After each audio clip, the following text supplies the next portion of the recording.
कारण मी अशा गोष्टी केल्या आहेत ज्यांनी मला 2 डझन वेळा मारलं असतं. हे फक्त या अहंकारामुळे नाहीये की तुम्हाला असं काहीतरी करायचंय जे इतर करू शकत नाहीत. हे कुठेतरी स्वतःला मर्यादेपलीकडे ताणण्याबद्दल आहे. तरुण ज्यांच्यामध्ये धाडसाची भावना नाही ते तरुण नाही.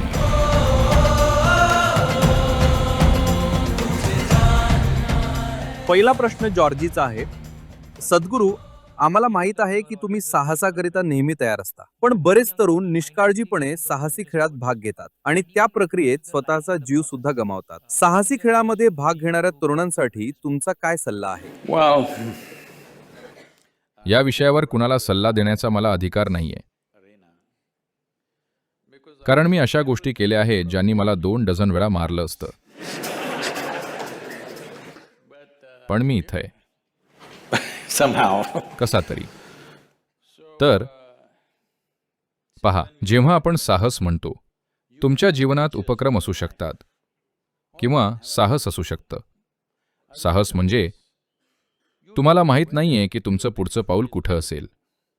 ते साहस आहे. म्हणजे त्यात धोका आहे.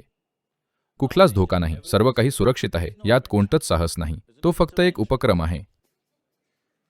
मी उपक्रमाच्या विरोधात नाहीये, पण तुम्ही साहसाबद्दल बोलताय. याचा अर्थ तुम्हाला अशा गोष्टीत पाऊल टाकायचंय की जे तुम्हाला माहीत नाहीये, नाही का? माहीत असलेल्या गोष्टीत तुम्ही पाऊल टाकता ज्याचा अंदाज आहे, तर ते साहस नाहीये, ती फक्त एक कृती आहे. तर तुम्हाला हे सांगायला हवं, मी हे सर्व तुम्हाला सांगून काही वेड्या लोकांना काहीतरी वेडेपणा का करायला लावू?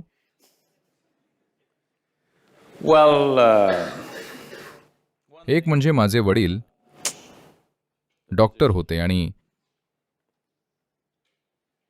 सतत माझी काळजी करायचे. त्यांची सगळ्यात मोठी काळजी होती. ते कपाळावर हात मारून म्हणायचे, या मुलाच्या मनात कोणतीच भीती नाहीये, काय होणार याचं? मी 5-6 वर्षांचा असल्यापासून हे वाक्य ऐकत आलो. त्याला कशाचीच भीती नाही, काय होईल काय होईल.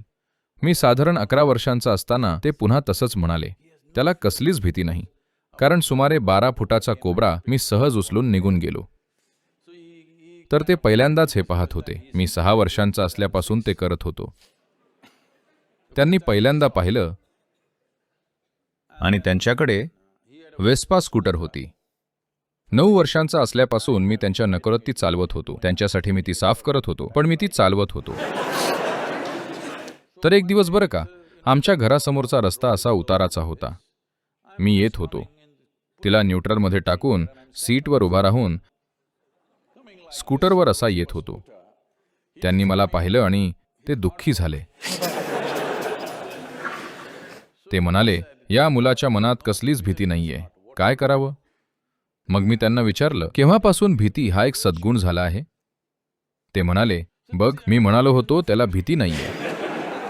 तर आपण असा विचार का करतो की आपल्या जीवनात भीती असली पाहिजे? जर तुम्ही घाबरत आहात, तर भीती ही मनुष्याच्या जीवनातली सर्वात वाईट भावनांपैकी एक आहे. भीती यामुळे वाटते की तुम्ही अशा गोष्टीची कल्पना करता जी अजून घडायची आहे. हो ना? तुम्ही कशाची तरी कल्पना करता, तर तुम्हाला ज्याचा त्रास होतोय ती एखादी परिस्थिती नाहीये, तर स्वतःच्या कल्पनेचा तुम्हाला त्रास होतोय. नाही, कल्पना ही एक विलक्षण गोष्ट आहे. तुम्ही आर्किटेक्ट आहात, तुम्ही कल्पना केलीच पाहिजे. पण प्रत्येक इमारतीची कल्पना करताना ती पडेल अशी भीती वाटली तर ते तुम्हाला वेड लावेल. अगदी आर्किटेक्चरमध्येही साहस आहेच, नाही का? तुम्ही रणकपूर पाहायला हवं. तुम्ही पाहिलंय का? राजस्थानमध्ये बघितलं पाहिजे. रणकपूरच्या जवळ 20 किलोमीटरवरच कुंभलगड आहे. ही पृथ्वीवरची दुसरी सर्वात मोठी भिंत आहे. बऱ्याच भारतीयांना माहीत नाहीये, कारण ज्या गोष्टींचा अभिमान बाळगला पाहिजे त्या आपण गुप्त ठेवतो. ती कुंभलगडमध्ये आहे, त्याच्या जवळच रणकपूर आहे. हा आर्किटेक्ट एक वेडा माणूस आहे, पण तो अतिशय शहाणा वेडा माणूस आहे, कारण तो काय करतोय हे त्याला माहीत आहे. पहा, तुम्ही जर इमारत बांधताय, पहा, हे मंदिर 1000 खांबांचं आहे. जर तुम्ही सुरक्षेचा विचार करत असाल तर काय कराल?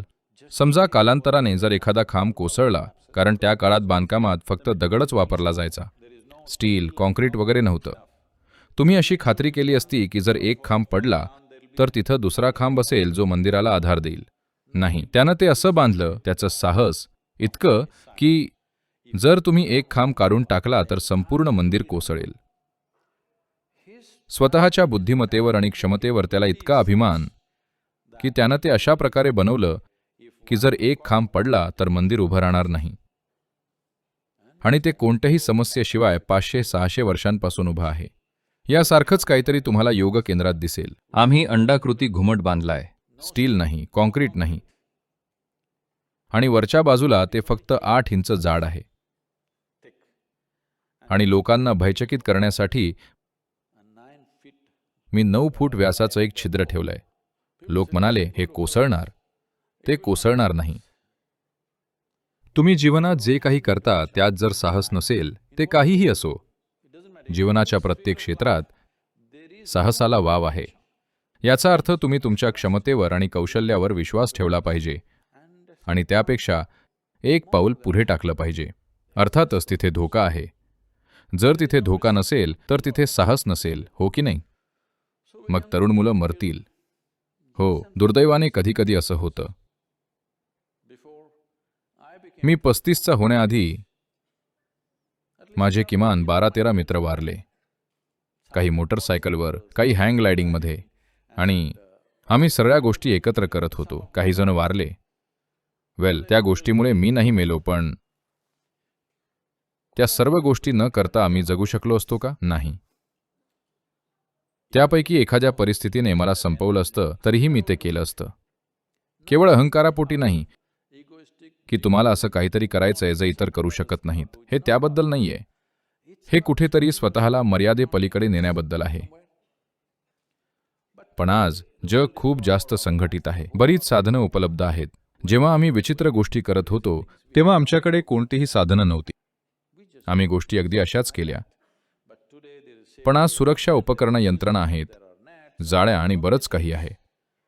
तर तुमच्यापैकी एकाने साहसामध्ये उपक्रम सुरू केला पाहिजे आणि योग्य उपकरणं आणि सर्व काही आणावं. पहा, आत्ता सध्या काही तरुण मुलं जेव्हा त्यांना दुचाकी मिळते तेव्हा त्यांना स्टंट करायचे असतात, जसं मी करत होतो, स्कूटरवर उभं राहून. त्यांना त्या गोष्टी करायच्या आहेत. मी म्हणतोय, जर तुम्ही त्यांना थांबवू शकत नसाल तर एवढंच की त्यांनी ते रस्त्यावर करू नये. आपण अशी जागा तयार केली पाहिजे जिथं ते पुरेशा प्रमाणात सुरक्षितता असेल. ते 100% सुरक्षित आहे का? नाही. काहीच 100% सुरक्षित नाहीये. आपण सर्वजण नश्वर आहोत, नाही का? पण आपण सुरक्षेची वाजवी पातळी तयार केली पाहिजे. where youth will go through adventure. जिथे तरुण कमीत कमी धोक्यासह साहस करू शकतील. धोका नसलेलं साहस असं काही नसतं. मी एकटाच होतो तेव्हा लोकांना खूप आश्चर्य वाटलं. जेव्हा मी तामिळनाडूमध्ये जल्लीकट्टूच्या बाजूने बोललो, ते म्हणाले, सद्गुरू, तुम्ही असं बोलू शकत नाही. मी म्हणालो, पहा, प्रत्येक गावात क्रीडांगण बांधण्यासाठी तुम्ही सक्षम आहात का? तुम्ही त्यांना फुटबॉल, इतर साहसी खेळ वगैरे खेळायला लावू शकता का गावामध्ये? तिथे खरंच काही नाहीये. फक्त एकच गोष्ट त्यांच्याकडे आहे, तो म्हणजे एक पारंपरिक खेळ जो ते वर्षातून एकदा खेळतात, जो अर्थातच धोकादायक आहे, पण काहीतरी करण्याच्या परंपरेतून तो आलाय. त्यात प्राण्यांसाठी, माणसासाठी धोकादायक आहे. खरं तर प्राण्यांपेक्षा माणसाला जास्त धोका आहे. जेव्हा मी याचं समर्थन केलं तेव्हा सर्वांनी विरोध केला. तुम्ही असं बोलू शकत नाही. मी म्हणालो, पहा, ज्या तरुणांमध्ये धाडसाची भावना नाही ते तरुण नाहीत. तुम्ही त्यांना म्हातारे म्हणून आधीच गारून टाकू शकता. त्यांना काहीतरी करायचंच असतं. पण याचा अर्थ असा नाही की त्यांनी रस्त्यावर काहीतरी बेभान करावं. आपण अशी परिस्थिती आणि जागा तयार करू शकतो जिथे ते सुरक्षितपणे हे करू शकतील. पूर्ण सुरक्षितता कुठेच नसते.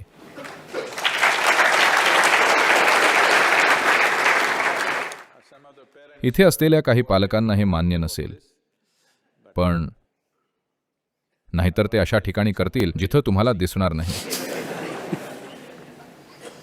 अमेरिकेत मी ही एक गोष्ट पाहिली. विशेषतः टेनेसीमध्ये आमचं सेंटर आहे. तिथे मी हे बघतोय. जर तुम्ही दुकानात गेलात, मी मोटरसायकलच्या दुकानात जातो आणि पाहतो तिथे त्यांनी 3 वर्षांच्या मुलांसाठी मोटरसायकल बनवले आहेत.